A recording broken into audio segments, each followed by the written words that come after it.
তো দেখো বাড়িতেই চিংড়ি মাছটা নিলাম। চিংড়ি মাছ নেওয়া রবিবার দিকে একটুখানি মাছ টাছ না হলে ভালো লাগে না। শনিবার শুক্রবার যেহেতু খাওয়া হয় না বলে ওই জন্য মাছগুলো নিয়ে নিলাম। 250 এই হাফ কেজি চিংড়ি মাছ নিলাম।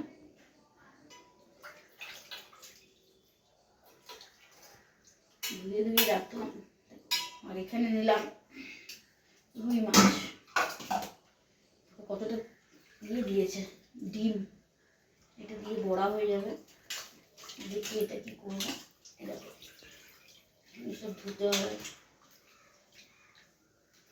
অনেকক্ষণ ধরে জলের মধ্যে ভিজিয়ে দিয়েছিলাম বলে সাদা হয়ে গেছে একদম।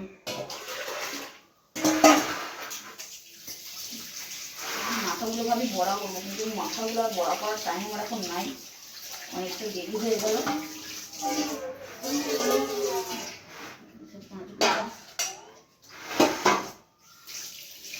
উঠছে না।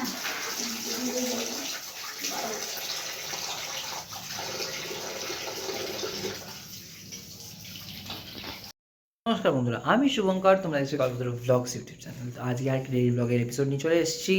আর আজকে হচ্ছে শুক্রবার। তো আজকে শুক্রবার তোমাদের সাথে কী করছি, আজকে কী করে আমাদের দিনটা কাটাচ্ছি সেটা তোমাদের সাথে শেয়ার করছি। গলা বসে গেছে দেখতেই পাচ্ছ। তো আজকে ঝকঝক ব্লগটা এখান থেকে শুরু করলাম। তো চলো। হচ্ছে বলবান, সবাই হচ্ছে মেহরবান। চলো দেখো এখানে বাজাচ্ছি পাট শাকের বড়া। তো 1-2টো করে পাতা আজকে নিয়ে নিই। পাট শাকটা প্রায় খারাপই হয়ে যাচ্ছিলো, মানে খারাপ না, নষ্ট হয়নি, কিন্তু পাতাগুলো ঝরে গেছিলো। তো ভাবলাম যে শাক আজকে বানালে অনেকটা দেরি হয়ে যাবে, টাইম লস হয়ে যাবে, তার জন্য আমি এখানে বেশ অনেকগুলো পাতা নিয়ে বড়াটা বানাচ্ছি। বেশ বড় দেখো এখানে দেখিয়ে দিচ্ছি তোমাদের, এইভাবে বানিয়েছি। ভালো লাগে খেতে। পাট শাক তুমি যেমনভাবে বানাও খুব টেস্টি বড়া হয়। তার সঙ্গে যদি তুমি একটুখানি চালের গুঁড়ো বা অ্যারারুট মিক্স করো তো খুব ভালো হবে। তো দেখো এখানে বানাচ্ছি পাট শাক, আর 2টো বানাবো তো হয়ে যাবে। আর এখানে স্যালাড কাটছি দেখতেই পাচ্ছ। তো আজকে সেরকমভাবে কিছু করিনি, যদিও চল দেখাচ্ছি তোমাদের। তো এটা হচ্ছে চিংড়ি মাছ নিয়েছিলাম, সেই চিংড়ি মাছ দিয়ে বানিয়ে দিচ্ছি। আর এখানে ক্যাপসিকাম আর গাজর আছে। কালকের ভাতটা ছিল রাত্রে অল্প করে রাখা, দেড়দিন রাসের বাইরে ভাত করেছিলাম। কালকে ভাতটা সিদ্ধ ভাত আমি করেছিলাম, যেহেতু শুক্রবার করি। আর ওর জন্য বেবি চিলি কর্নটা রাখা ছিল, চিলি মিঠে করেছিল যেটা, সেটা দিয়ে আগের দিন খাওয়া হয়ে গেছে। তো কালকে যে বেবি কর্ন চিলিটা ছিল ওইটা দিয়ে ও কালকের এই ভাতটাকে করে দিয়েছিলাম। তো এই ভাতটাও খেয়েছে। আর যেটুকু ভাত বাকি ছিল আমারটা আলাদা করে যেহেতু বৃহস্পতিবার বলে, আর ওকে যেহেতু দিয়েছিলাম ওকে পেঁয়াজ দিয়ে করেছিলাম, ডিম মাছ মাংস কিছু করিনি। তো বেবি কর্ন দিয়েই ওর হয়ে গেছিলো। আর আজকে যেটা দেখছো সেই ভাতটা অল্প বাড়তি ছিল, সেই ভাতটা দিয়ে আমি বানিয়ে দিলাম। মানে ভাত চাল এত দাম না, ভাত ফেলতে বড় গায়ে লাগে, তার জন্য এটা যেটা বাঁশকাঠি চাল ছিল তো সেটা দিয়ে আর একটু ঘি দিলাম, তার সঙ্গে ক্যাপসিকাম কেটে একটা ফ্রাইড রাইসের মতো বানিয়ে দিলাম। শুধুমাত্র এর মধ্যে ডিমটা নেই, বাকি সবই আছে, দিয়ে একটা ফ্রাইড রাইসের মতো করে দিলাম। আর দেখতেই পাচ্ছ এখানে যেহেতু ওই ভাতের সাথেই আলুটা ছিল, ওই আলুটাকে নিয়ে ওর জন্য আলাদা স্পেশাল করে একটু বড়া করে দিলাম। আর তারপর তোমাদের দেখাচ্ছি আমি কেটে রেখেছি, কিন্তু এরকমভাবে রাখা আছে, ভাগিনি, ভাগ করে নিই, দেখতেই পাচ্ছ। আচ্ছা, এটা দেখলেই তোমরা পাট শাকের বড়া করেছি। আর এটাও দেখালাম মজা যে এগুলো হলো নিরামিষ, এগুলো সব নিরামিষ, যেহেতু শুক্রবারে আমি টাচিংও খাই না, তার জন্য। আর আমার ভাতটা তো দেখতেই পাচ্ছ, ভাত রাখাই আছে। আর ও যদি ভাত লাগে ওটা খেয়ে নেওয়ার পর যদি ওর ভাতটা লাগে তখন আমি ওকে ভাত আবার এখান থেকে দেবো, কিন্তু ওর ভাতের সঙ্গে আমার ভাতটা পুরো সম্পূর্ণই আলাদা। তো চলো আমরা খেয়ে নিই।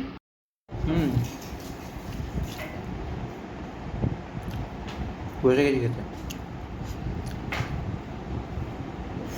গরম বৃষ্টি হলো ভালো করে, কিন্তু গরমের শেষ হচ্ছে না।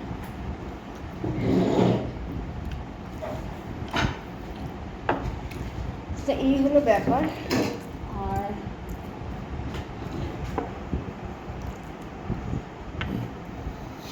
তো দিয়ে দিচ্ছি, ও নিজেই ভাগ করে নিয়ে নেবে। কতটা গাজর খেতে ভালোবাসে না, এদিকে ফর্সা হতে যায়, এদিকে গাজর খেতে ভালোবাসে। আমি ভরসাই। ও ফর্সা, কিন্তু গাজর খায় না, বিনা গাজরের ফর্সা। এটা সব দিয়ে দিই। ভরসাকে বলে নেবো না, নিবি না? একটা নেই, বাকিগুলো আমি খেয়ে না নেবো। থাক, পটল ভাজা, কাঁকড় আমি এগুলো ভাজা, দিয়ে খেয়ে নেবো।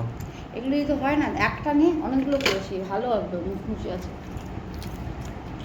তো এই হলো ব্যাপার। যেহেতু আজকে শুক্রবার শুক্রবার তো টোটালি একদম ঠেকা ছোঁয়ার বাইরে আমি খাই। আর বৃহস্পতিবারে ওকে করে দিই, শুক্রবারে ওকে করে দিই। আর ও অত মারতে আমি দিই না, কারণ কোনদিন যখন হয়তো ঘরে কিছু থাকে না তখন হয়তো আমি করে দিলাম বৃহস্পতিবার নিরামিষটা, কিন্তু যদি থাকে তো ওর দিন আমি করে দিই। এত বার মানাটা সম্ভব না। আর তার থেকে লাইভে আসবো তোমাদের কাছে বললাম, তো দেখি আজ থেকে যদি পারি তো আজ থেকেই আসবো লাইভে। লাইভটা মাস্ট। আমি দেখলাম অনেক জায়গাতে লাইভ করতে বলছে, তো আমি লাইভ কোনোদিনই ভিডিওতে আসিনি, তো ফার্স্ট টাইম লাইভে আসবো। তো যাই হোক, বিকেলে সন্ধ্যেবেলার দিকে জল ফল ভরেছে, যদি পারি তো 1-8 ঘন্টার জন্য হলো লাইভে আসবো তোমাদের কাছে, তো সেটাই বললাম। চলো আমরাও খেয়ে নিই, অনেক বেলা হলো। চিংড়ি মাছ ভেতরে ঢুকে গেছে। চিংড়ি মাছটা মনে হয় ভেতরে সাঁতার কাটছে জলের। এই যে চিংড়ি মাছ দেখতেই পাচ্ছ, হেভি গরম আছে। তো চলো, দাঁড়াও, চিংড়ি মাছের তরকারির উপরে সর পড়ে গেছে। সর পড়ে গেছে? এই যে এটা কি? একটু ভালো সঙ্গে থাকাবি না, এটা কি জিনিস? তেল। হ্যাঁ, ওটাই তো। তো এখন তোমাদের সর দেখালাম, চিংড়ি মাছের তরকারির সর। তো আরে আমি চিংড়ি মাছটা নিয়ে রাখলাম, ভাবলাম যে এদিকে ঘোরা, চিংড়ি মাছটা নিয়ে রাখলাম, চিংড়ি মাছটা রুইগুলো তোমাদের সকালবেলা দেখালাম যে নিয়ে রাখলাম রবিবারের জন্য। তো রবিবারে করবো। ও মা, হঠাৎ করে দেখছি মানে ক্যালেন্ডার এই রিল বানানোর পর হঠাৎ করে মনে হয় কাল তো আমার শনিবার। এবার কাল যখন শনিবার, আমার পূর্ণিমার পরের শনিবারটা আমরা খাই না, মানে একটা শনিবার মাসে করে করি, তো সেটা পরে গেছে কালকে শেষ, মানে পরেরটা তো অমাবস্যা পড়ে যাচ্ছে আবার। আরেক যেটা হয়েছে পরের দিন মানে রবিবার দিনকে দেখছি, আমরা রবিবার তো খাই আজটা, কিন্তু রবিবারে পড়ে গেছে লক্ষ্মী প্রভা তিরোধাম প্লাস একাদশী। এবার দুটো দিন খেতে পারবো না।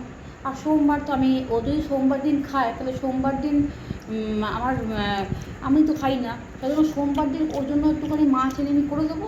আর বাকিটা মঙ্গলবারে থাকবে। তো আমাকে ফ্রিজে, মানে আমার ফ্রিজটা যেহেতু খারাপ হয়ে গেছে, এবং পাশের বাড়িতে গিয়ে মাছটা রেখে দিয়ে আসতে হলো। আমি তো খেয়ালই নেই, আমি মাছ দিতামই না আজকে, ফালতু নিয়ে আমার। লোকনাথ বাবার তিরোধাম আসছে না? এই তো রবিবার, কালকে মনে আছে কিছু? মনে করো একটুখানি। মনে করতে পারছি না। লোকনাথ বাবার তিরোধামের দিন আমার মাধ্যমিকের রেজাল্ট বেরিয়েছিল। হ্যাঁ, ওই দিন। তো জুন মাসের কালকে আমি খেয়ালই করিনি, না আমি মাছ কিনতামই না, ফালতু করে মাছটা আমি ভেসে গেলাম। তারপরে খাবার মানে কি, ওকে আজকে করে দিলাম, বাধ্যতা হয়ে করে দিলাম, কারণ সকালে ও খেয়েছে মাছ, আর এখন দিয়ে দিলাম করে, কারণ আমি তো ছোবো না, আমার এতগুলি বাসন পড়ে গেলো মাজার জন্য। তো আমার তো সকালে যা আছে, আর আমি এখন বানিয়ে নিলাম পটল আলুর ঝোল, যেটা আমাকে ভাতটা খেতে হবে, কারণ এই দেখো ওকে আলাদা করে, ও তো পটল খাবে না বলে ও পটল আর আলুটা আমি নিলাম। আর ওকে এমনি খাবারটা মানে তরকারিটা তুলে ওকে দিয়ে দিলাম চিংড়ি মাছের সাথে। ও তো বললো পটল ভাজা খাবি, কাঁকরোল ভাজা, পাটের বড়া, কোনোটাই খাবে না। এবার তুই এখান থেকে আলুগুলো সব নিয়ে নেয়। আর তাহলে আমি কী করবো, তাহলে আমি বুঝতে পারছি না, এখন মাথা কাজ করছে না। ফালতুকে আমি ক্যালেন্ডারও দেখিনি যে ফট করে কিনে নিলাম মাছটা।